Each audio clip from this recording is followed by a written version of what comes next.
Hello, friends. I'm Anderson Marchak, And I'm Ricardo Segura. and we are the Panel Bros. Welcome to the panel. Welcome to the panel. Oh, yeah. All right. So, we're going to take a break from our usual breakdowns of our movies that we like talking about. And I looked at the calendar and I hit Ricardo up the other day.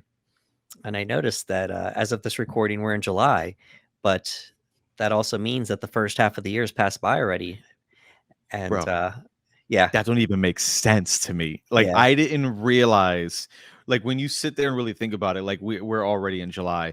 But in terms of scale of movies and everything we've discussed and talked about, I couldn't believe we were at the half year mark already.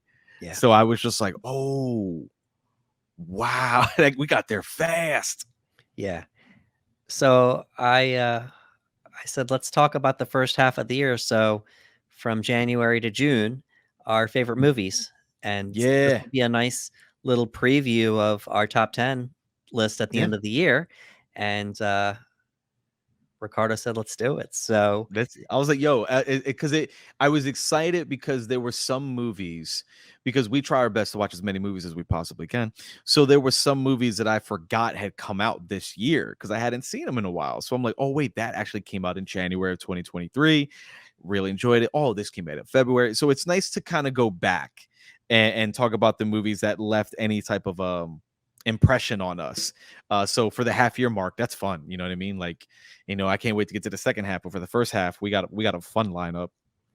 yeah, so seeing as how it's the first half of the year, this is going to be a situation where some of these movies Ricardo and I have seen, and Hmm. some we have not seen. So one person Yes. saw it and the other person did it. And that's okay. It's the first half of the year. By the end of the year, when we give you our top 10, our individual top 10 movies, of course, we've seen them all at that point. Yeah. So here we go. This is our top 10 best movies of 2023 so far. So And far. it is going to be unranked. We're going to do this in order of release. So let's go. Yes. Yes. Alrighty. So we're going to kick things off here. I'm going to go first. All And right. the first movie I'm going to discuss here is A Man Called Otto. Tom Hanks, baby. Yes. Yes. It's Tom Hanks is in this movie, and he's been doing a lot of character pieces lately where they just put him on the poster and then, Yeah. it's just like, okay, starring Tom Hanks. And I had heard about this movie, but I hadn't really Mhm. given it a chance. I had a friend text me and say, "Hey, this was way better than I thought it was going to be." So I gave it a chance, and great job from Tom Hanks as usual. I love Tom, bro. But Yeah. Tom Hanks, fun fact, is my mom's favorite actor. My Oh, mom's favorite actor of all time is Tom Hanks. It doesn't matter. She sees that man on a poster and she's all in. And my mom doesn't watch a lot of movies, and she's seen this movie before I have. So that lets you know how much she loves Tom Hanks. She saw it before me. I was like, I haven't even seen it yet, and I'm kicking myself because my mom and my sister and even my dad were like, you got to watch this movie. And I'm like, you guys don't even watch movies like that. They're like, no, you got to watch A Man Called Otto. So I got to get to that ASAP. yeah. Well, I think after today, we're both going to watch each other's movies that we Yep, haven't a seen yet. 100%. I So was like, oh, anything you mention here that I haven't seen, I'm watching it ASAP. And again, come on, it's Tom Hanks. I've never not liked a performance from Tom Hanks. yeah, it's a really emotional performance. It starts out in the beginning that he's just this really unlikable character, but Mhm. the character just goes through this development, and it's yeah, Bring on the Waterworks by the end. Really sad movie Oh, by the see, yeah, by the end. It's a drama. I and I feel like I could tell, and that might have been one of the reasons because I definitely need to be I need to be ready for those types of films because I know that I'm just gonna Niagara Falls. You know what I mean? Yeah. So like I gotta be in a good state of mind. Like, am I mentally prepared to cry my eyes out right now? And I just think that I guess postponing it. Like, I know I'm gonna get emotional. Let me wait a little bit. Yeah, so way better than I thought it was gonna be, and I knew that, it would definitely make the first half of the year for me, so alrighty. Ricardo, what is your first movie you'd like to discuss? Man, all right, I'm going to January of 2023. Now, usually we all know that if a movie gets a theatrical release in January, that that's a pretty rough spot for box office. Like people say, oh, you throw those movies in there that you don't really have a lot of faith in. But I'm gonna talk about the little movie that could. I had so much fun with this movie. Mathregan. Yeah, Yes. Megan. We're gonna talk about Megan.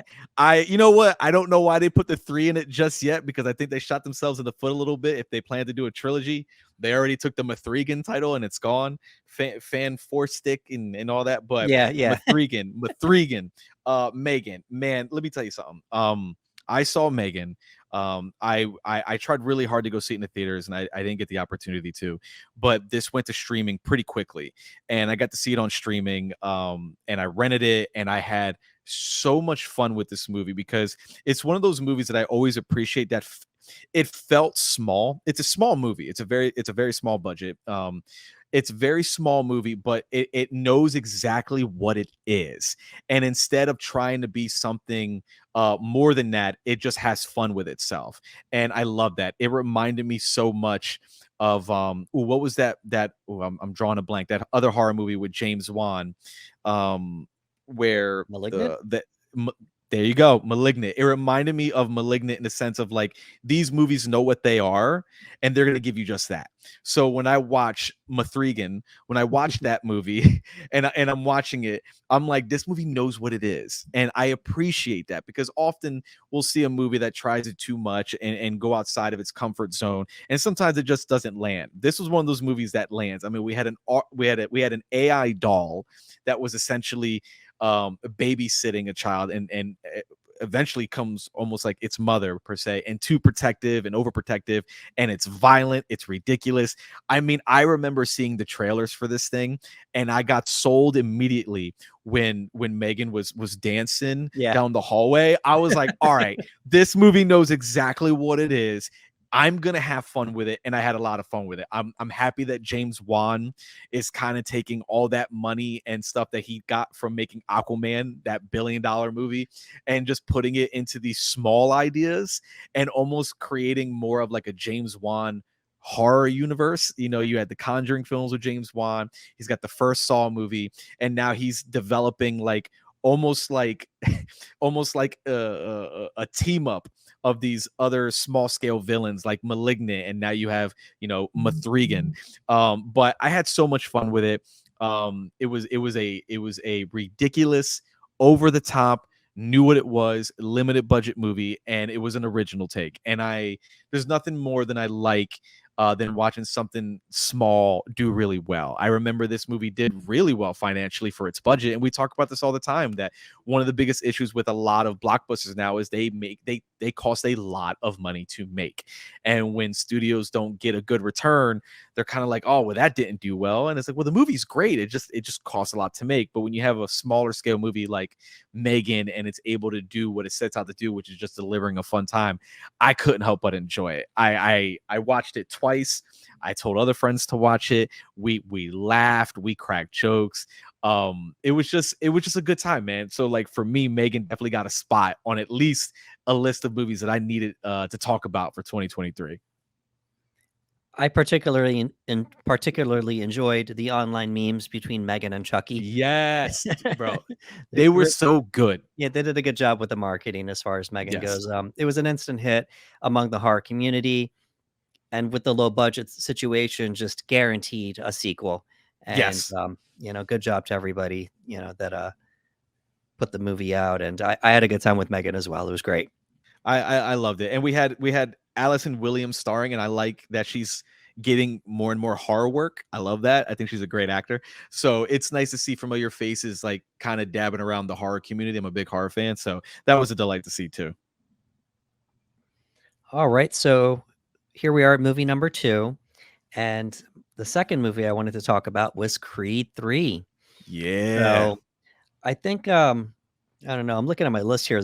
There's a lot of dramas on here, and, Mhm. I think secretly I love drama more than any Dude, other genre. drama is a great genre, I man. guess I'm just always gonna be an actor at heart, and I love good Mhm. performances, and, Yeah. the Creed movies are always filled with good performances, and this one in Yep. particular, with Michael B. Jordan, and uh, Jonathan Majors. Majors. Thank you, appreciate it. Both of them just great performances. Majors in particular, he Oh, was dude, awesome. Majors was fantastic Yeah, in he that was movie. awesome in this movie. But it was the first time that we had a Rocky movie without Rocky, and that's fine. You know, we need to move on eventually. And I had a great time. I think Michael B. Jordan, he directed this movie as well. There Yes. was there was one artistic aspect towards the end that a lot of people didn't care for, but I ate it Mhm. up. I thought it was great. It was And very, very, very interesting. Very yeah, interesting. but great drama, great story, and just looking forward to seeing what's next as far as the Rocky franchise goes. Yeah, I remember watching Creed 3, and we've talked about this as well. It's always exciting to see an actor take up the mantle of director and take what they've learned in front of the camera and try to incorporate it into a director's chair. And it was awesome that Michael B. Jordan got to direct Creed 3, being that, Creed 1 was a huge hit for him and Sly and the Rocky franchise and moving in this new direction. And I thought Michael B. Jordan did a great job. There was a lot of anime vibes in this movie. He would take Yeah, like specific shots from anime, incorporate into the movie. I thought it was really cool, which came into that artistic expression in the final act of the film. It was very interesting. I wasn't used to it. I didn't dislike it. It was very different because, as we all know, with the Rocky films and the Creed films, our final battle is just a very realistic approach to two men just fighting in a boxing ring, and this almost put them into like a void, and you kind of started seeing like almost like a flashback of their lives as they're throwing each punch. And it was very, very, very different. And I appreciate that he was willing to do something that different and kind of put his touch on the film, because that's what made the Rocky movie so great, is that it's Sly's touch. Like, you feel Stallone when you watch the Rocky movies, and you felt Stallone even in maybe the earlier Creed films, but this felt like this was Michael B. Jordan's Creed. And you can feel that through the direction and through the execution. It was a little what's the word? It was a little jarring for me to not have Sly in the movie. Again, it wasn't so much of a negative. I didn't focus on it, but it was a little weird that I didn't see Stallone or even just a cameo appearance, one scene, one dialogue, anything. We didn't see it at all. And I was like, you know what? Okay, if that's the story that they wanted to take, where it's like, all right, we had our moment with Rocky. It's now going full on into Creed's story. Then we have to go that direction. And that's what they had to do. But that was another solid film in the franchise. I think this franchise still has legs. Jonathan Majors was a force, man, just an oh yeah, absolute force in that great movie. actor. Um, when I was watching it, I kept thinking of the movie Warrior and Tom Hardy. I kept thinking of that performance and kept seeing like parallels between these characters where you can see the right and wrong in both characters. And I thought that it made for a decent fight, because I remember talking to people, and there were some people rooting for Jonathan Major's character. They were like, nah, man, like, he lost a majority of his life, like, we're rooting for him. And I'm like, should we be? I'm not sure. And I like that gray area that was incorporated into the Creed movies, because especially in the old Rocky movies, it was like you have a clear good guy and a clear bad guy, where this one kind of gave you a gray area on why Jonathan Major's character feels the way he does, and why Adonis feels the way he does. So Creed 3 was a fun one to watch. That was another one I missed in theaters, unfortunately, but as soon as it hit streaming, I jumped right on it. Alrighty, Ricardo, we're here at number two. So, what's your number two movie? My number 2 came out February 3rd. And this, it's funny, we were just talking about drama, because I feel like this is a very heavy performance piece. And this is M. Night Shyamalan's Knock at the Cabin. I was so excited to see this movie. One of the main reasons I was so excited is because I'm always rooting for underdogs or for second chances. And I feel like M. Night Shyamalan for a long time was getting thrown in the mud a little bit. And I've always been rooting for an M. Night Shyamalan to come back and just drop some films on us that we just really enjoy. And he's been doing relatively well as of late with these smaller budget films. You know what I mean? These smaller budget films where he can just tell, either it's going to be a really wacky story, a super serious story, even comical aspects and whatnot. But I'm always rooting for it to happen. And one of my biggest takeaways from this film was watching Dave Bautista just give a fantastic performance. And he's not alone. Like, there are fantastic performances surrounding this entire cast. You know what I mean? So you got Dave Bautista, and then you got Jonathan Groff, and then you have Ben Aldridge that are just killing it in this movie. And I like the idea that sometimes M. Night Shyamalan with his scripts, sometimes he can hold your hand, and sometimes he's like, hey, here's the deal. If these people don't do this, the whole world will end. That's our story. And it's legitimately just about this family in a cabin forced to make a horrible decision based on what they're being told. The idea that one of them will have to kill the other in order to save the world.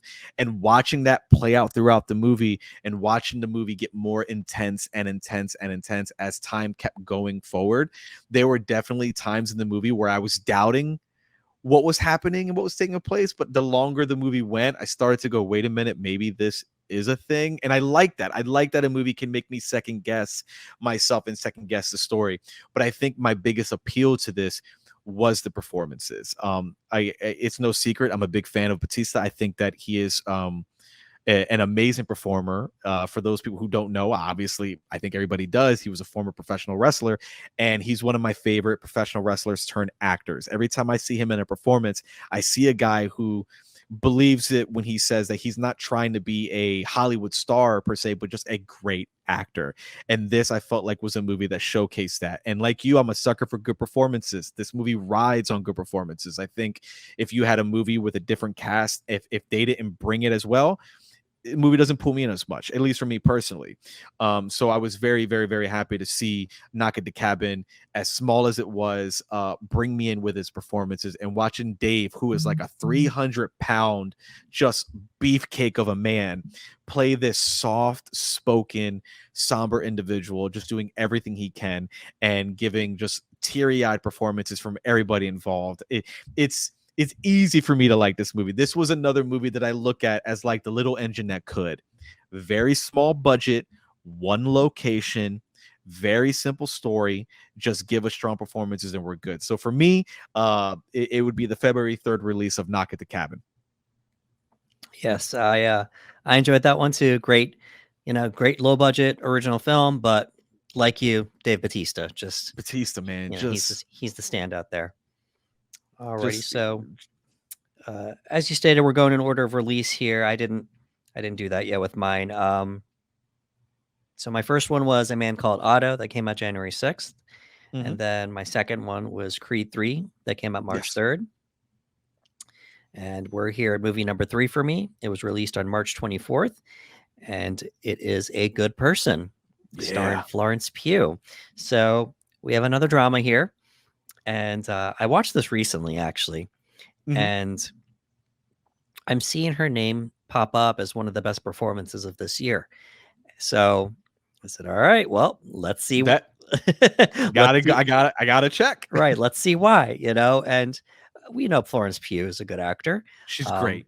But I wanted to see why, and she's paired up with Morgan Freeman, who's, legendary at this point, so I had a look, and oh yeah, right in the feels. Yeah, see? Yeah. That's another one that I missed. I have to watch it.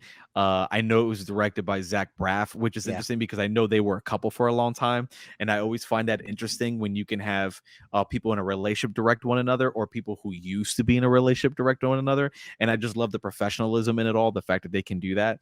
And Florence Pugh, like you said, man, she's an absolute, knockout of a performer and terrific actor. So I haven't even seen it yet, and I'm not surprised that her performance lives up to your hype. And it feels I'll get the tissues ready, man. I'll get them ready.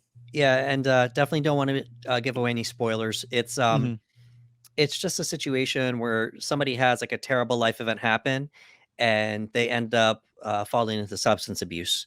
So she's playing I didn't even know. I didn't even know the plot. I didn't even know. She's playing a substance abuse person.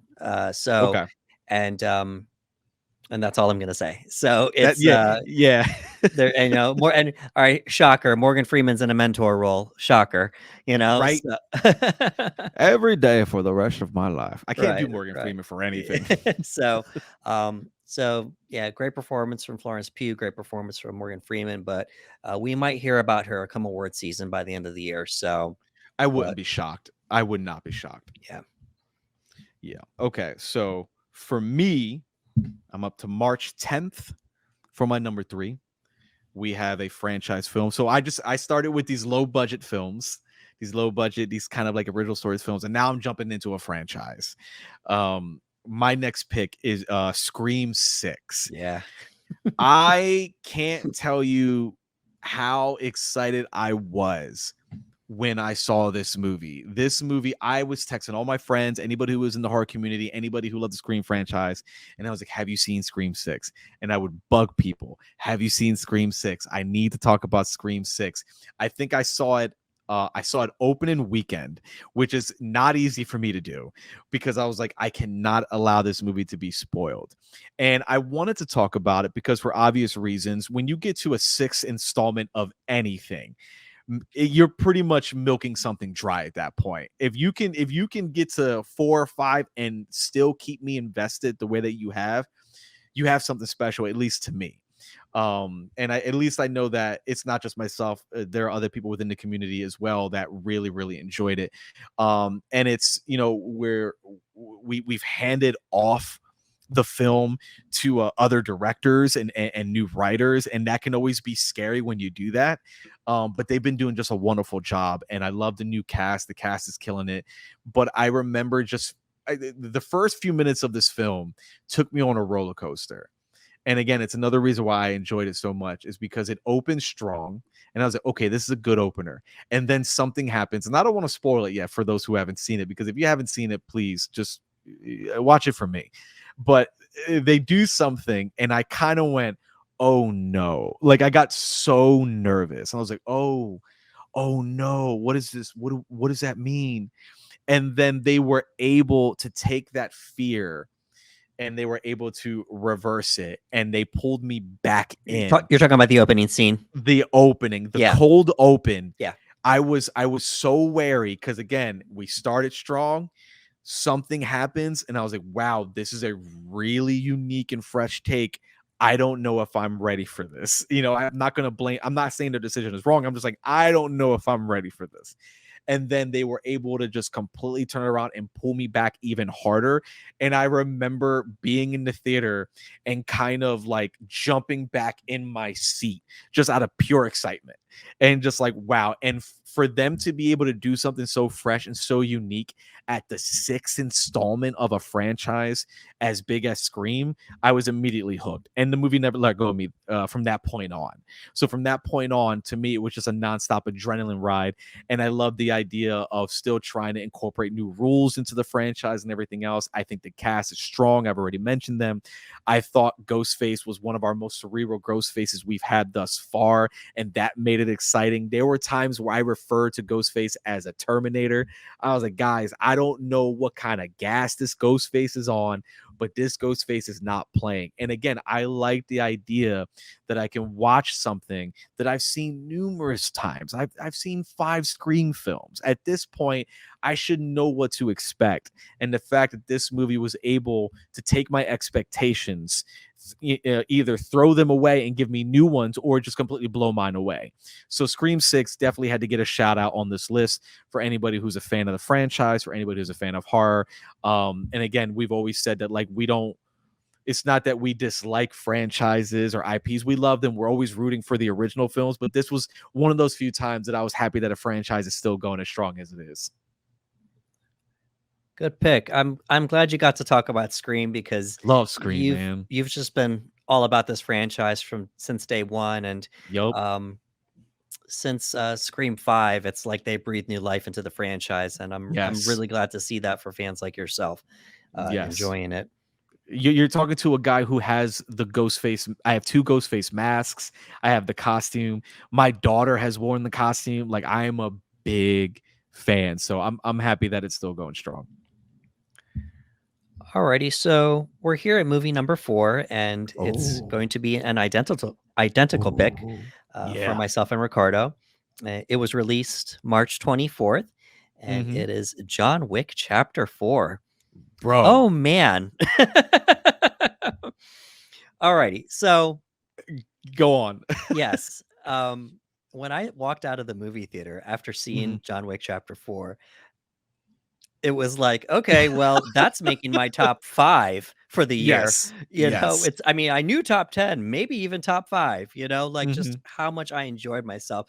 I can't I don't think I'm capable of doing movie reviews right after seeing a movie because I have recency bias.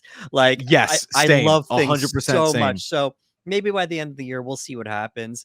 You know, where it's gonna rank on my top 10. But Mhm. man, it was such a great time. Donnie Yen, let's go.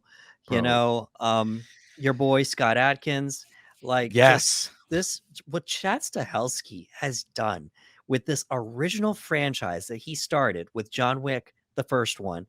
It's been Mhm. incredible, and I think, Keanu met him on the set of Matrix, you Yes. know? So him and, Stahelski met, you know, and they've just created such magic. They've taken that fight choreography that we love so much and just made that the center point of this Mhm. amazing story of an original character, and, I'm just excited to see what happens next. We have The Continental coming out. We have Yeah. possibly more John Wick movies, like, we'll see what happens as far as that Yeah, goes, yeah, but spin-offs, it just oh, man, we got everything. such a good time. I saw this. This was one I saw in theaters. Again, I made sure to get out there and go see it. And it's so interesting to talk about this right after Scream 6 because again, if you can get to a certain count and still have legs in your franchise, you've got something special. And John Wick, in my opinion, has never let its foot off the gas. I don't, and it's a testament to everyone who works on these films, the passion that that they have for the craft, not just filmmaking, but the idea of showcasing stunt men and stunt women in a light that a lot of people have almost looked past and looked over. We've talked for years about how stunt men and stunt women need better appreciation for what they do in the business and in the industry. And you know, you had our director meet Keanu on the Matrix films, and now he's got this opportunity to kind of show people what they can really do. And we talk about what it's like for a director to have experience. It's why we like when actors become directors because they now have in front of the lens and behind. So the idea that you have essentially a stuntman direct a movie that is going to be high octane action and stunts like you've never seen, it's going to look fantastic. It's going to feel authentic. It's going to feel real because a lot of it is real. And it's just going to blow your mind because he has the mindset for it.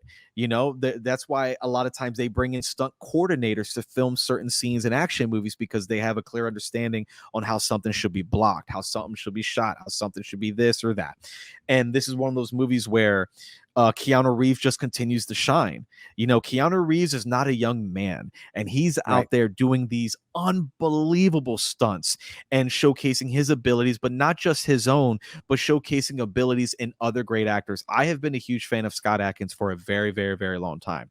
And I love that they finally got Scott Adkins. And one of the funniest things about it is that if you didn't know, you know, he's in a complete fat suit and he's got makeup on, like they cover him up. Like you only know it's Scott if someone tells you, hey, that's Scott. Like I know someone who was like, that's Scott Adkins. I was like, yeah. And they're like, oh, okay, that's why. I'm like, yeah, you know, and just seeing him play, you know, the heavy set man that could throw legs and throw hits and everything else and just nonstop and just do the Baba Yaga. Like it was so entertaining.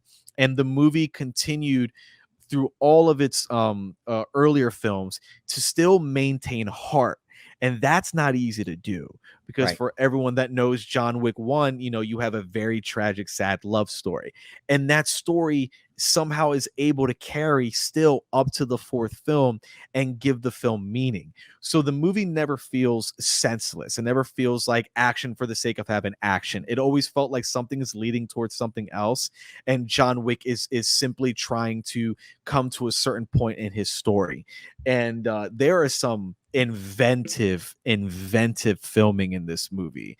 I can't spoil it, but there is a whole act there's a whole scene in the final act that is an overhead view, and it is one of the most exciting aspects of a movie I've seen in a long time. So major props to John Wick 4. I'm looking forward to the spin-offs. I'm looking forward to the show. If they decide to do any more John Wick, I'm curious to see how they do it. But if someone told me right now, Rick, there's going to be no more John Wick, are you comfortable leaving it at 4? I'd be 100% yes, because I was that fulfilled when I walked out after watching it. All right. So next up is pick number 5. And this is Yeah. also a shared pick. Yes. And it was released on March 31st. This is Dungeons and Dragons: Honor Among Thieves. What a fun movie. Yeah, it's one of the best things about watching movies is when you get surprised. Yes. And I didn't have any expectations for this movie. Nope. My the bulk of my background when it comes to fantasy is when I play video games. I don't really read too much fantasy. I don't watch too much fantasy, and I'm a big fan of the Lord of the Rings, Game of Thrones, those types of franchises, but they're not really at the top of my list. I have a Yeah. lot of friends that play D&D, that skipped me. It's Yes. just not my Yes. thing. But I said, just as a movie fan, I got to check it out. Who Yeah. knows? Who knows what'll happen? And oh man, what a great surprise! It was a comedy. Yes. I think it's safe to Yes. say it was a comedy. And Chris Pine is just such perfectly casted character because he's so likable in every Mhm. role, virtually almost every role he's in. He's so likable. So they just kind of put him as the lead, and had this nice cast around him, such clever writing, such funny parts, and just and if you're even familiar with the fantasy world and such, they had a lot of really nice shout outs as far as Yes. those go, with the creatures that you see and the types of magic that they use and such. So I had a great time, had to put it on the list. Yeah, it was a fun movie. I didn't know what to expect from this movie because when it was announced they were doing a Dungeons and Dragons film, immediately your brain just goes, this can be really good or really bad, because you don't know how the studio is going to treat such a film. Are they going to try to cater to the fans? Are they going to try to do their own thing? There's a lot of uncertainty. And like you, I'm aware of Dungeons and Dragons. I've never played Dungeons and Dragons. It kind of skipped over me as well. I do have plenty of friends that do play it. I've been invited from time to time. It just never worked out on my end. So I don't know much about it. And it's another reason why I give the movie major props and credit, is because I'm not familiar with Dungeons and Dragons whatsoever. And yet you gave me a movie based off Dungeons and Dragons that I was able to follow, keep up, and have a great time. I didn't need to know any type of Easter eggs in order for me to enjoy certain things about this movie. It's one of the reasons why when we talked about movies like The Dark Knight, where The Dark Knight kind of surpassed the genre, where you didn't have to be a fan of comics to enjoy a movie like that. And I felt like Dungeons and Dragons did that, where I didn't have to be a player of the game. I didn't have to know the rules of the game. I didn't have to know certain names of characters. I didn't need to know those things, because the movie in itself was just very cleverly written, and it was fun, and it was comedy. It had some decent dramatic moments as well.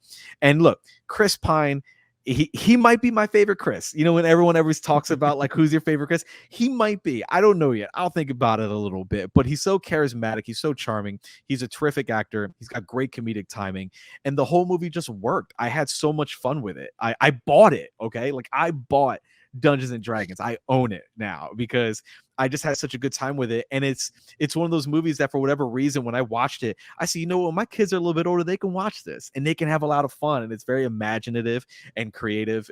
Bradley Cooper has a cameo, and you're like, why is Bradley Cooper in this movie? But like, hey, it's people are just having so much fun with it and everything else. And Michelle Rodriguez, who's kind of been typecast with being like in the Fast and Furious films and things like that, to see her in Dungeons and Dragons was exciting and fun to see her do something a little bit different and high fantasy and whatnot.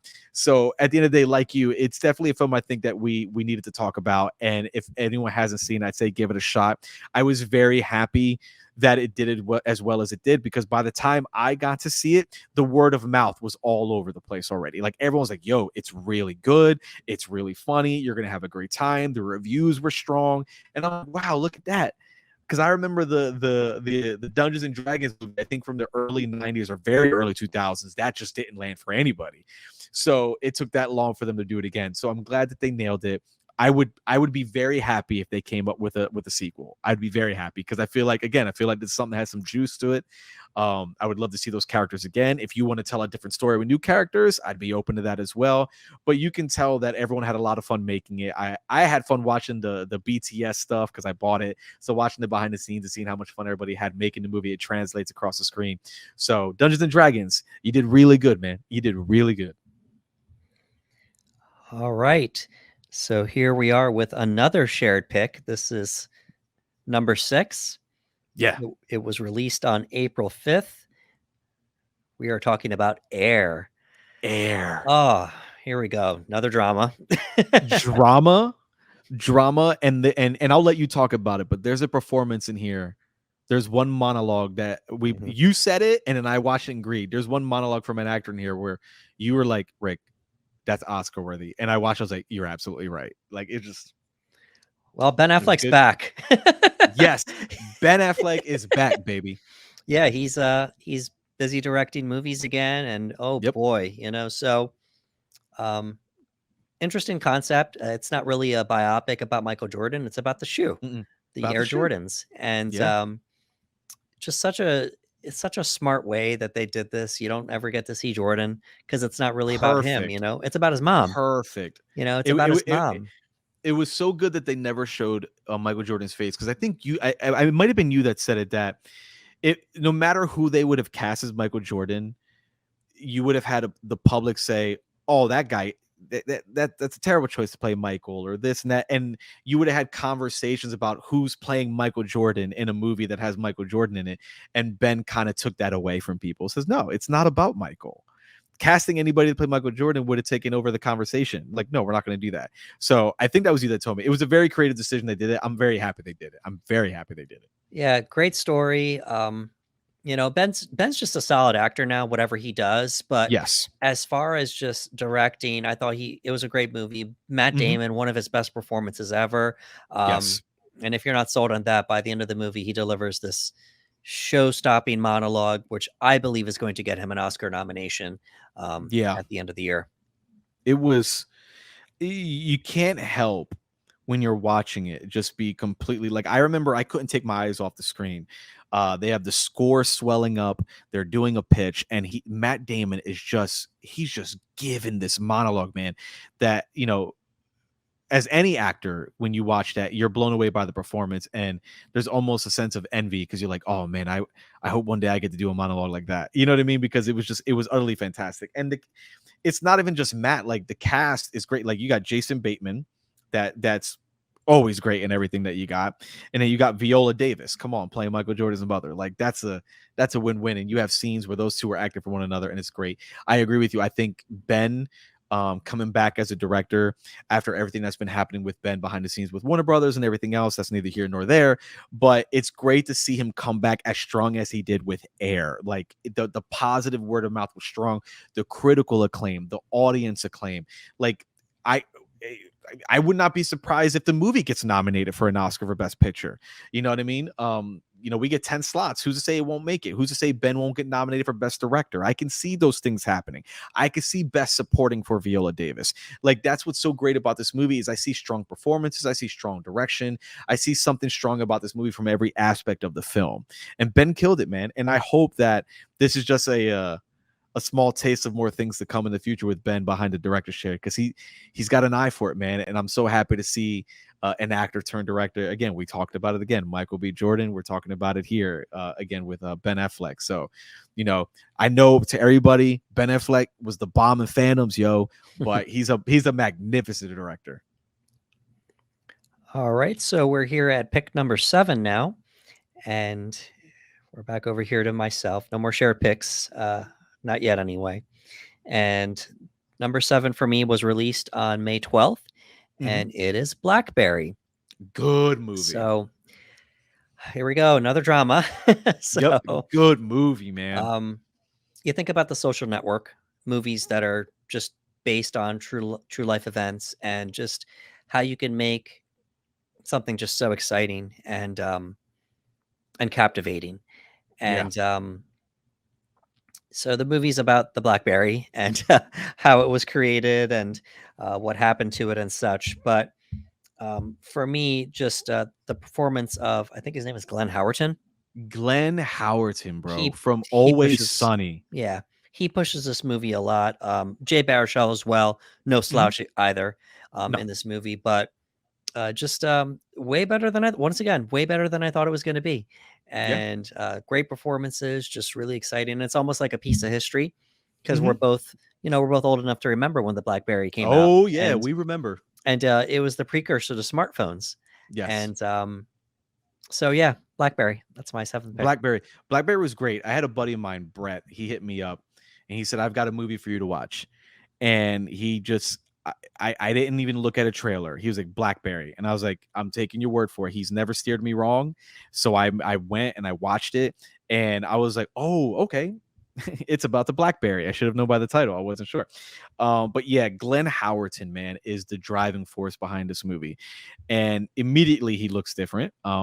Because if you're used to seeing him in Always Sunny, he does not look like this whatsoever in the show.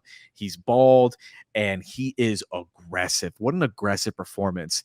And it was the one time I've seen him outside of Always Sunny where I felt I want to see him more. Like I was like, this is a good actor, and I think it's the issue with any television program or show is when you see a certain actor in a certain role, sometimes you can only envision them in that role. So for me to watch him and to see this character and not see what I'm used to seeing in a comical sense, but seeing this just like overly aggressive individual that will do everything to get the job done and give a magnificent performance in the process, I was blown away by it. Like you said, Jay Baruchel's no slouch. It was great. Usually when I think of Jay Baruchel, I think of movies like This Is the End. So I think of like The Right. Stoner Friend and things like that. So it was great to see him do a different performance as well. And the performances are what drive this movie. I've always been a big fan of underdog stories, right? So you got this group of individuals that are just trying to come up with the next big thing, and they come up with the BlackBerry. And watching them go through the trials and tribulations along the way, the ups and the obvious downs and everything that happens behind the scenes of starting a company and whatnot, the rights and wrongs, if you will. And I love movies like that. I love movies like that. The movie almost felt like I was watching a documentary. Like it almost had that feel of like what you're watching is history, what you're watching is real. Obviously, some things will be changed for the film, but it just had that vibe to me that I was watching like a mini series on how the BlackBerry started. And I thought that was really cool. And Matt Johnson, who plays Doug in the movie, I had no idea he was the director because again, I went in completely blind. So I'm watching this guy and I was like, oh, we've got another director who's also acting in the movie. And I thought that was really cool. Like you said, you and I are old enough to remember the BlackBerry and being the precursor to the iPhone and how the iPhone changed everything. So as the movie was going on, we kind of understand where the movie's going to end up. But I thought there was a great moral to the story, and I don't want to spoil it for anyone who hasn't seen it. But there's a certain thing about the opening and there's a certain thing about the closing of the movie that kind of brings it full circle, and there's a great moral to the story, and I appreciated it for that. So instead of it just being, hey, we're going to show you how he created the BlackBerry, how he rise to fame, and this and that, there was something else behind it. And dude, BlackBerry was good. That's a good one. Alrighty, All Ricardo, we right, have let's your number see. 7 pick now. All right, my number 7 pick comes from April 14th. This movie from Ari Alister, man, good lord. Okay, so this is Beau is Afraid. Okay, and that's how I preface this, man. Like that's how I start this. Like I'm like, good lord, starring Joaquin Phoenix. Beau is Afraid is one of those films that I felt I had to talk about. I don't know if it's quote unquote my favorite film, but it was a film that I was like, I felt like I have to talk about it. And I feel like it's one of those movies in general. I feel like while I was watching it, I was like, this is going to be a polarizing film. You are either going to really enjoy it or you're going to hate it. Like it just felt like one of those movies. And I feel like there are times where we all feel that way, where we can watch a movie and go, oh man, this is not going to land for a lot of people, myself included, or oh, you know what, you're gonna love or hate it, there's no in between. I feel like this was one of those movies.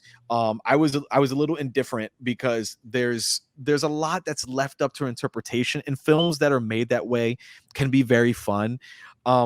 but like there was times in the movie where I was just like, wait, what am I watching right now? But I appreciated it. You know, I've always been into the idea of like an artist telling a story how they want to tell it, even if I end up not enjoying it, even if I walk away and go, I didn't enjoy it. I think we both had times like that where like I didn't enjoy it, but I'm glad the director got to make the movie they wanted to make. And this was one of those movies where I did enjoy aspects of it. I enjoyed certain themes. I enjoyed certain ideologies, what they were. Again, this is one of those movies that I don't want to talk in too much detail in case someone does watch it, because I don't want to have any influence on how they interpret it. You know, I'll talk about it with people who have seen it, because then we could talk about, hey, how did you interpret it? But I don't want to give away too much. But, you know, basically, you know, you have Joaquin Phoenix's character, Beau is Afraid, who is essentially afraid of everything around him and how he views the world and how traumatizing that can be for an individual. And you as a viewer getting to see the world through his lens was terrifying. And there's a lot of character work, but great performances. Joaquin Phoenix just has a thing for playing these tortured souls, man. Like, you know, he's played guys like Joker, and he's doing guys like Beau from Beau's Afraid, and other performances. Obviously, Joaquin does tortured soul really well, which is sad, man, because I know that to get into that frame of mind for those type of movies cannot be easy. It's got to be excruciating, and I can tell watching this movie that he was put through the ringer a little bit. But again, I got to be very careful because I don't want to spoil anything. But I do think that this is one of those movies that I would love. I think the reason I'm talking about it now is because I look forward to talking about the movie with people who have seen it. Like, I look forward to that. Whether we agree or disagree, I look forward to the conversation that's going to be had with other people who have seen it, who have loved it, who have hated it.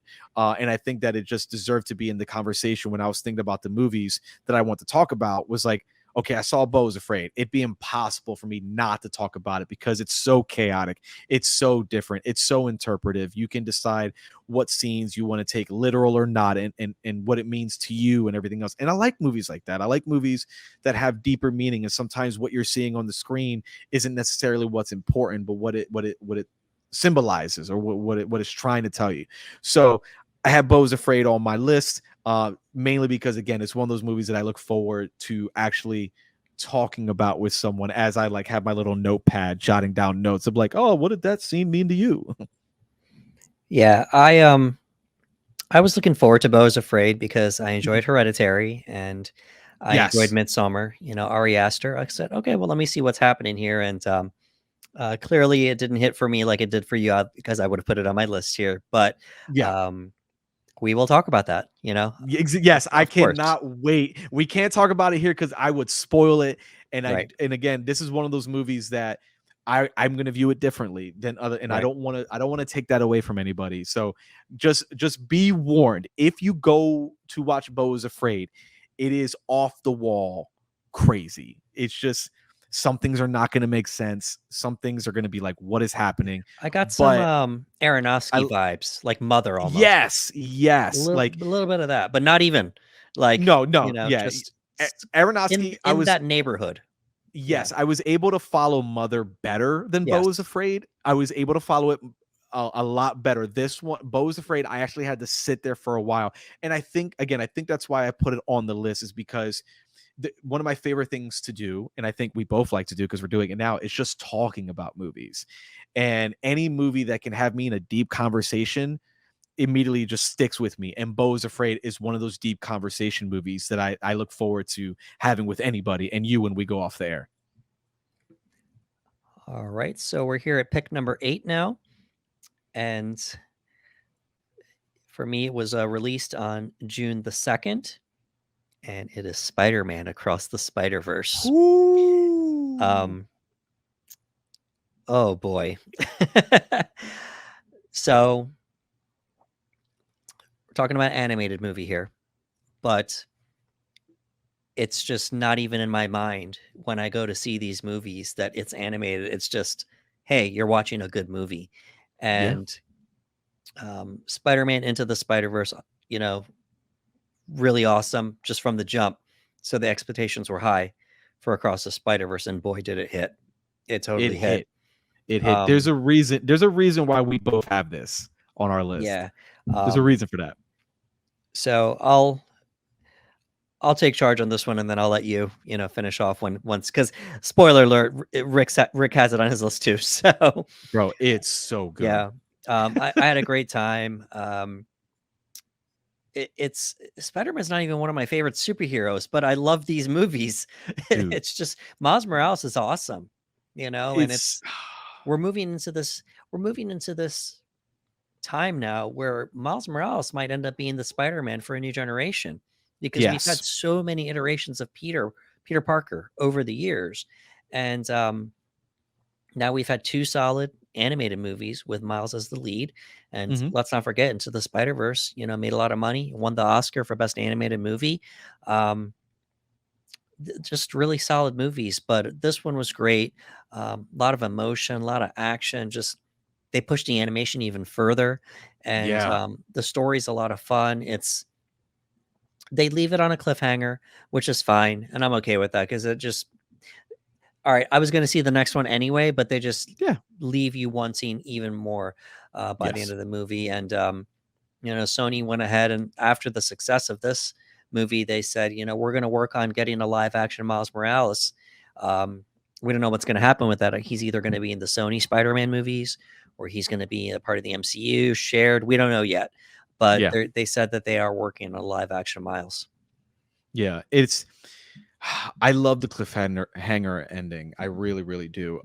Because I think we both knew going in that they had already planned a trilogy, so it didn't sting as much.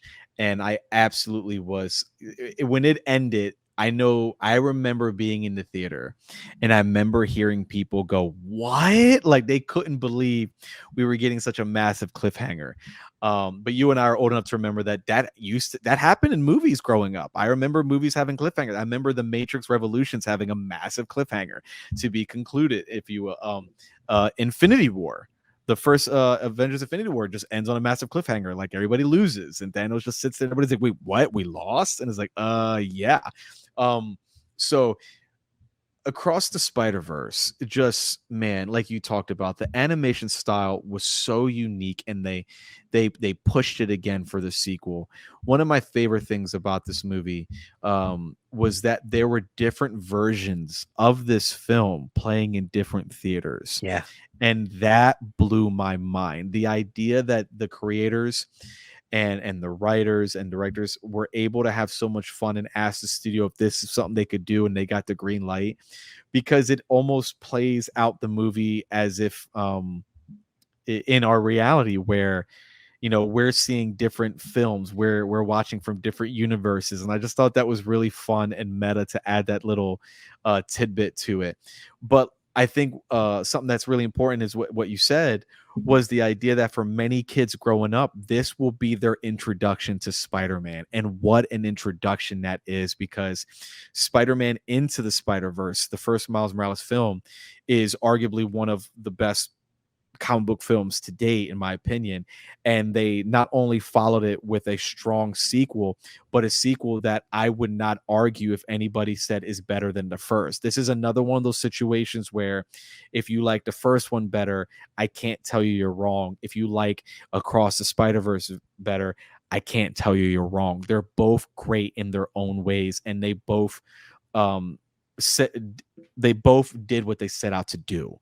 And the second one just felt bigger. You had Oscar Isaac lending some amazing voice work now to the cast, and just seeing Miles Morales grow a little bit and Gwen Stacy grow as these characters, and just everything about it just worked. You took a villain that probably comes off very silly on paper and made him a legitimate threat. And I just like that aspect of the film, where throughout the film we're very comfortable, and as the movie goes on, things are just getting worse and worse, and we're like, oh my god, this is getting really deep. But I love this movie. I can't wait to watch it again, because I do want to see how I stack it up next to the first. I want to sit there and go, which one do I like better? Because like you, I have a very strong recency bias. When I walked out of that movie, I was like, it's way better than one. It's the best. It's the best Spider-Man movie I've ever seen. You know what I mean? So I have to give it time. I'm gonna watch the first one again as soon as the second one is available. I can't wait to watch that. I hope they take their time. Do not rush the third. I remember them talking about the idea of introducing a live action Miles.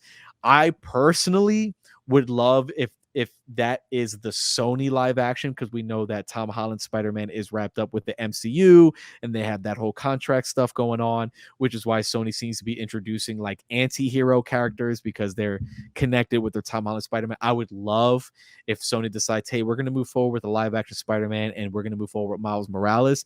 I think that's great. I want to see more of it. For me personally, one of my biggest and favorite things about the sequel was the culture.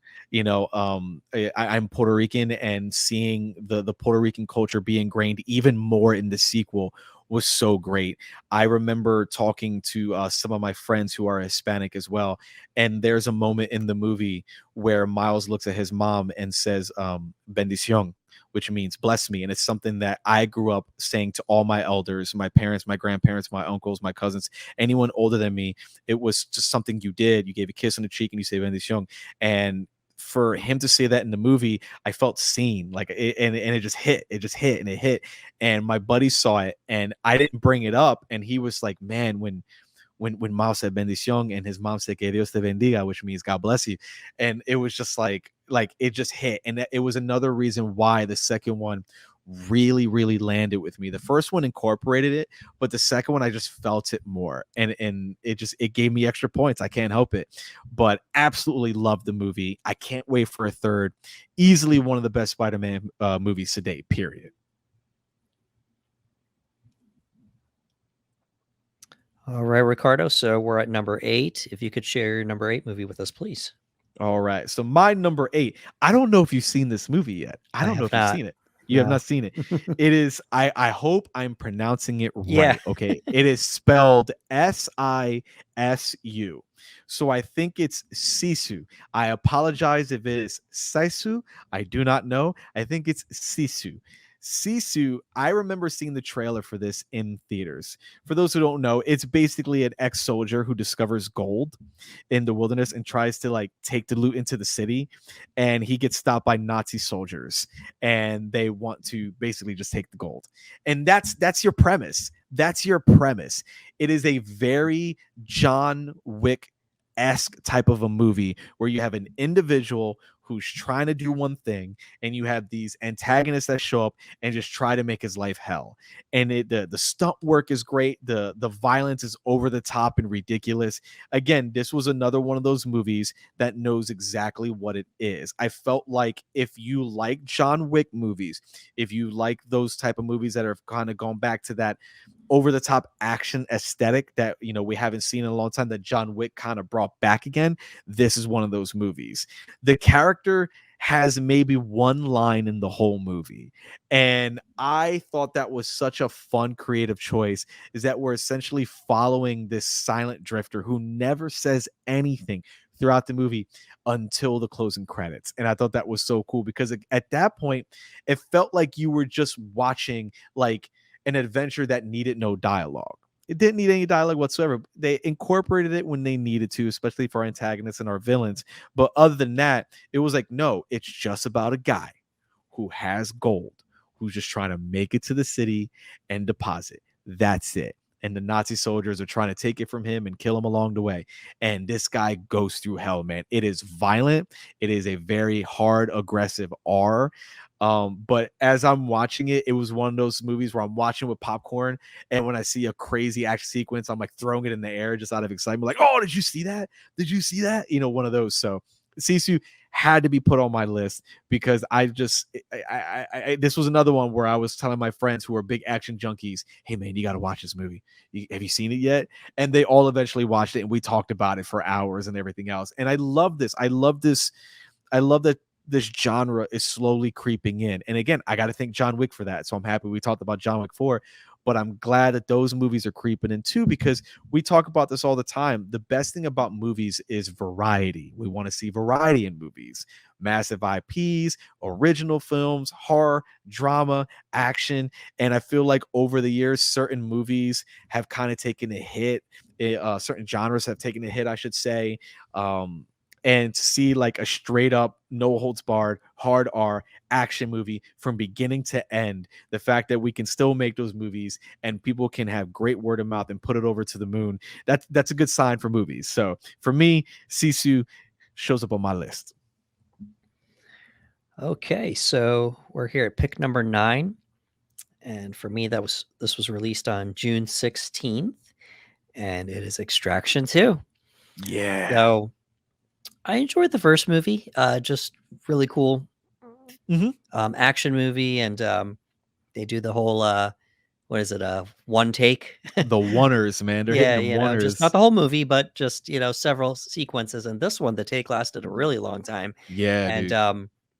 I I think by the end of the movie, that was the part that stuck out the most to me, just that long Yes. take. And I could be wrong. I'll have to look it up, but I want to say it was like a 15-20 minute one take. it was long. It's Yeah, really it long. was long. So just Chris Hemsworth just getting some more work outside of the Yes. MCU, which is great. And Yeah.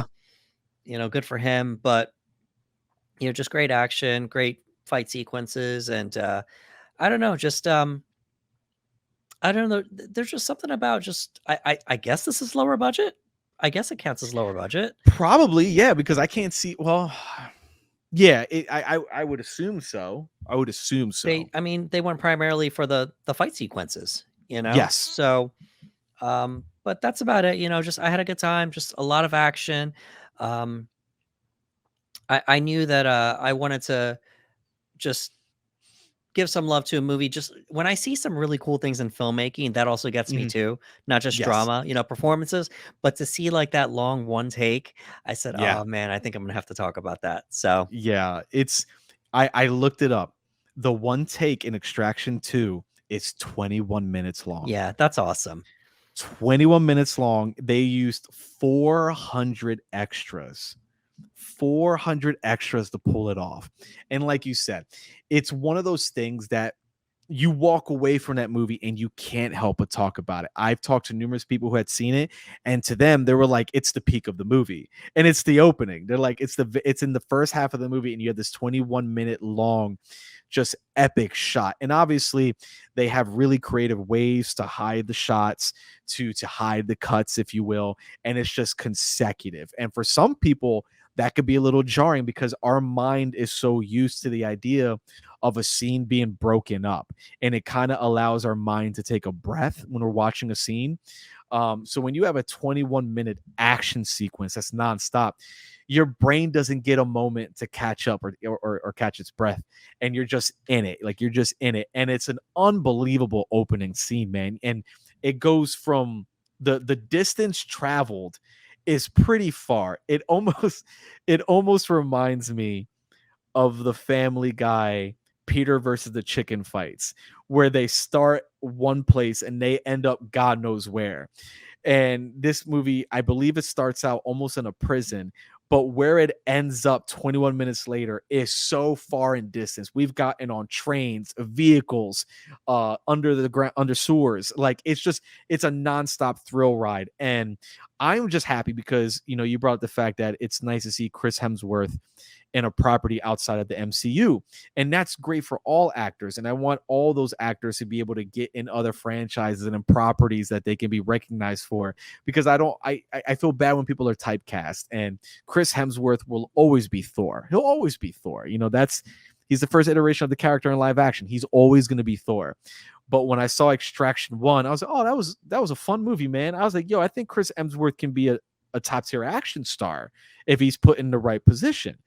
And we hadn't seen anything since. And then Extraction 2 came out, and it just cemented that for me. Like when I saw Extraction 2, I'm like, man, he's got a great look. He's a very big guy. He can move. He's quick. He's agile. You can see from the work that he's putting in that he's committed.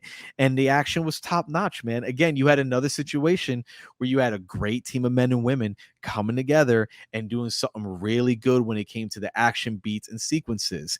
The plot may not be as thick as other movies. It's Extraction. We're basically getting one character from one point and taking him to another, but we're going to entertain you along the way with great action sequences and beats. Again, it's another hard R film, and if I'm not mistaken, is this from the Russos as well? Was this also from the Russos? I I think think it was, right?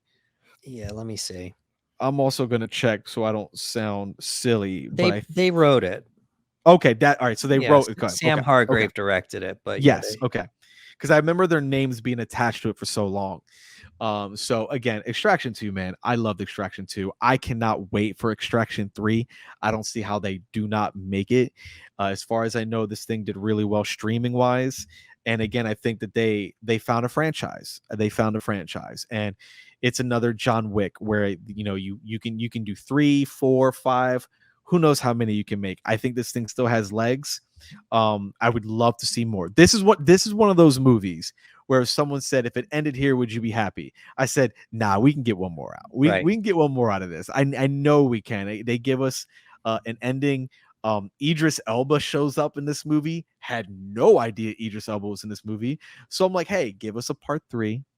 Put Idris Elba in a much bigger role with Chris Hemsworth doing the thing. We got the 2 guys from Thor. Then you got Idris Elba and Chris Hemsworth back together again, and just have them do some amazing action thriller stunt work. And let's see how many times we can make that magic work. But I'm glad Extraction 2 was on your list, because this was a good one, man. This was solid.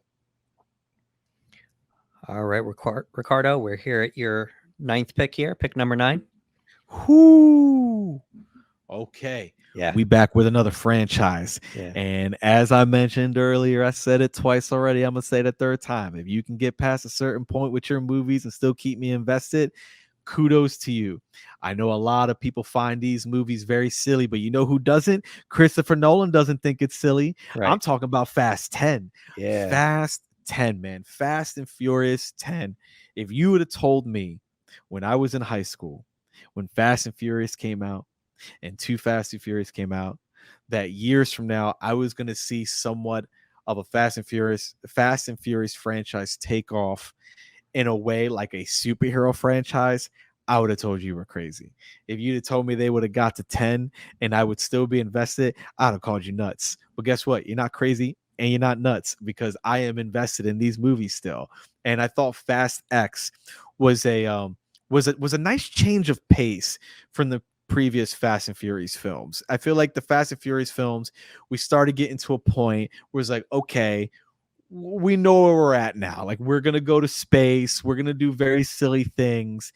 And Fast X became like, hey, we're still going to have silly things, but for the first time in a long time, we're going to make this story very personal. And I like that aspect. You brought in Jason Momoa. I remember when they cast Jason Momoa and they were like, he's going to play the villain. And I was kind of bummed, because I was like, oh, he's going to play the villain. I was like, man, he's such a great good guy. Like, he made $1 billion with Aquaman. Like, we've seen him play a bad guy, and now he's playing good guys. Let's see him as a good guy. Let's make him a hero.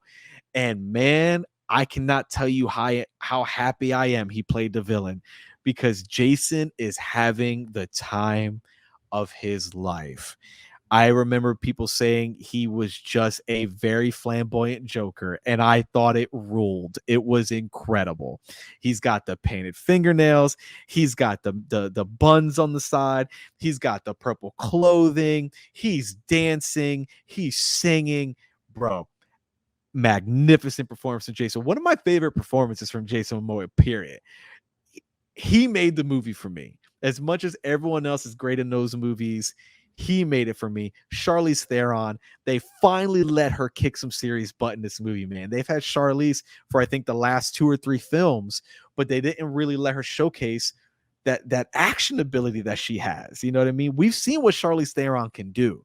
She's very physical, and she's lean, and she's mean. And I was very, very happy that they were like, you know what, this go around, we're going to let her do a lot of fights. She's going to be BA. She's going to be awesome. She's got an amazing fight sequence with Michelle Rodriguez's character, Letty. And I'm very happy we got to see that aspect of her. They brought in Brie Larson. Like, we're bringing everyone into these movies at this point. And, it's fun because it shows that not only are viewers big fans of the franchise, but you have actors that are working in Hollywood like, no, I want to be in a Fast and Furious movie, where you probably would have assumed, because the movies are so silly, that big name A-list actors would be like, nah, I don't want to do Fast and Furious. Are you kidding me? Those movies are dumb. No, they're like, sign me up. And that is another reason why I find these movies so charming, is that a lot of these people want to come to work and have a really good time and everything else. John Cena's back. God, what a silly character in this movie. But hey, they make it work. But yeah, Fast X definitely got on my list. If not for anything, for Jason Momoa. Specifically for him, it made this list. Hey, good for you. It's this franchise is what it is at this point. They know Yep, what they are. they know what And they are. just just to reiterate what you said about Jason Momoa, he makes the movie for me. He was just the Yes, best part of the whole movie. Had such a great time. I laughed so much because so much. he's having fun. I had fun, and good stuff there. I look, and again, it's different. I feel like the Fast and Furious franchise had gotten, I don't want to say stale, because I love all the movies, but I think that when it came to their bad guys, it was the same type of bad guy, like a very stoic bad guy, like I'm the bad guy. And then you had Jason that was like, hello, and I'm like, this is perfect. This is perfect. So yeah, Jason made the movie. Jason made the movie. All right, so we are here at pick number 10. Start winding down here. And for me, pick number 10 was released on June 24th. And it is No Hard Feelings, a comedy. Man, I'm so jealous you got to see it, because I haven't seen it Yes. yet. And I wanted to so bad. I just haven't gotten to.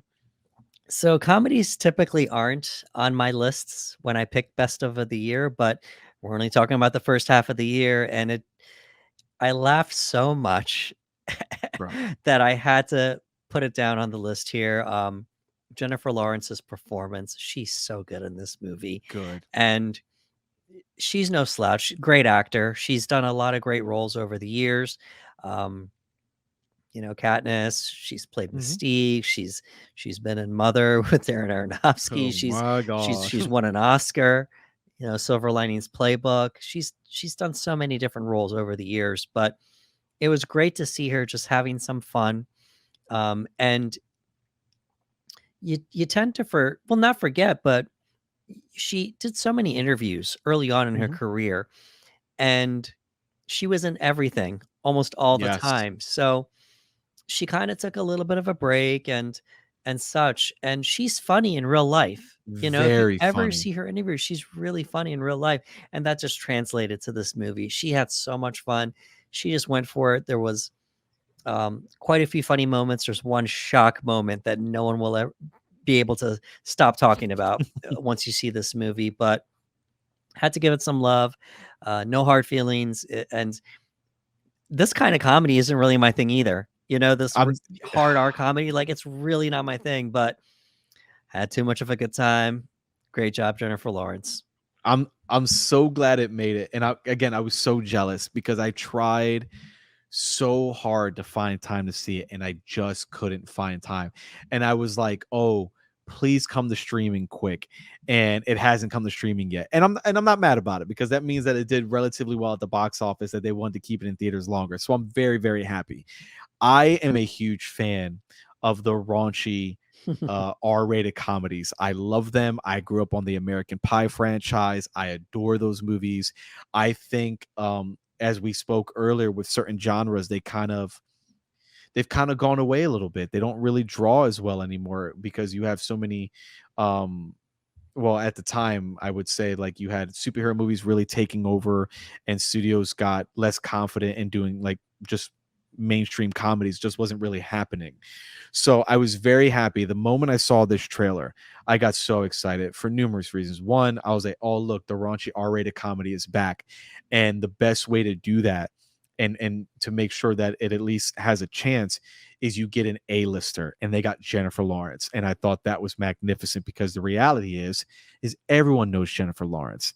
So I remember reading a report that people said, who had worked at movie theaters, that a lot of people were coming in saying, oh, we're here to see the Jennifer Lawrence movie, because sometimes people forget the title, especially something like No Hard Feelings. It doesn't really stick out. So a lot of people are like, I'm here to see the Jennifer Lawrence movie. And I think that's great, because it shows she still has star power, and she can help a movie like that many people would say probably wouldn't. Like, if you had asked me a couple years ago if a movie like this would even go to theatrical, I would have said no. I would like, probably not. I'm like, the studio will probably put it straight to streaming thinking that's how they're going to get majority of their money back and on Blu-ray and DVD sales, because nobody's really going to go see these types of comedies anymore. I think the last time a rated R comedy really took over was probably the Hangover movies, where like the whole world was buzzing about a rated R raunchy comedy. So I'm very happy that this happened. I haven't gotten to see it yet. I am looking so forward to seeing it. You brought it up. I think Jennifer Lawrence in real life is hilarious, Yeah. absolutely hilarious, and I couldn't wait for her to be able to put that on screen. Because we've seen her take either very serious roles, dramatic roles, or like, you know, the superhero game where she was playing Mystique for a couple years. So she's always kind of done like on more on the dramatic side. You know, again, she's Oscar nominated and winner, and that's awesome in itself. And I've been looking forward to the moment where she could kind of just almost be herself. Not necessarily herself, but just show that side of her on screen. And when I saw the trailer again, I was blown away. I was like, guys, I cannot wait to see this movie. This premise is silly, it's ridiculous, but Jennifer Lawrence is committing and selling so well. And you did tell me that there is a jaw-dropping moment. I don't know what it is yet. Yeah. I have not been spoiled, and I'm very happy about that. But it's another reason I'm looking forward to it, because when you say that, I'm like, okay, Jennifer, she went ham in this movie. Something happens in this movie that is going to make me go, wow. Like I might give her some applause after some laughter. You know what I mean? But I can't wait to see it. Unfortunately, I haven't seen it yet, but mark my words, the very moment that this becomes available on any digital platform, I am renting it or buying it immediately. I don't even care. I have to watch it. All right. So we're at pick number 10. Ricardo, if you can close us out with your 10th pick here. Well, number 10, well, I already talked about it a little bit. It was one of our crossovers. It was Spider-Man Across the Spider-Verse. Yeah. Spider-Man Across the Spider-Verse, man. It's arguably one of my favorite Spider-Man movies. It's arguably one of my favorite comic movies to date. I'm very happy to see a character like Miles Morales portrayed on screen for many people. I'm very happy that many kids, their first, version of Spider-Man will be Miles Morales. I thought that in itself is very special, and it shows that there's a lot of love going on behind the scenes because they're creating something really unique and different, with the animation style from all the different characters, the universes, the Easter eggs to all the Spider-Man films of the past. It's very easy for anybody at any age to watch this movie and have an appreciation for what they're doing, moving towards the future, and everything they've highlighted from the past. You got cameos from video games, from comics, from old cartoons, and it's just something really, really special. You know what I mean? So major credit where credit is due. Spider-Man Across the Spider-Verse absolutely made my list. It will be no surprise to anyone that at the end of the year, this will definitely be in my top 10. I can't see this not making my top 10 of the year. This is a must own for me. I own the first film. I will absolutely own the second. I cannot wait for the third. And I hope we get more movies like this, because again, the animation style is so different and so unique. I hope we continue to push the boundaries with our artists and animators. And I'm rooting for I'm rooting for best animated picture Oscar nomination. That's how much like I'm rooting for that. If it doesn't get the win, obviously we have to wait. We got other projects coming out this year. But as of right now, I at least hope it gets nominated for best animated picture because it's that good. Well, that's it. So I'm glad we did this because it'll be interesting to see if any of these make our top 10 of the year, because there's Mhm. only so many slots. So, Yes. they can't all make it. And unless we go on a horrible run for the second half of the year, chances are not all of these are going to make it, Mm-mm. so it'll be really cool looking back.